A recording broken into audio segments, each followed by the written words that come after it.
to make this windmill, right, we'll start off with this stick, poke through the center hole, right? Then we can take any color. Let's say we want to take pink, so we just take pink one by one, go in sequence,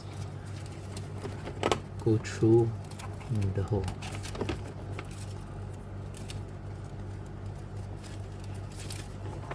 Right. So we've finished all the 4 pink. Go in. Then now again in sequence, any one by one. So now we're left with the green.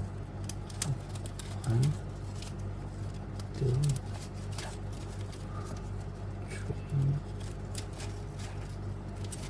and 4.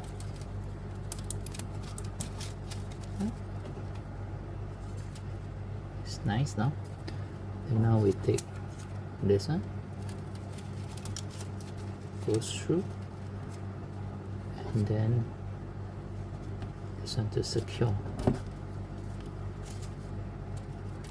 Okay, that's free to move around.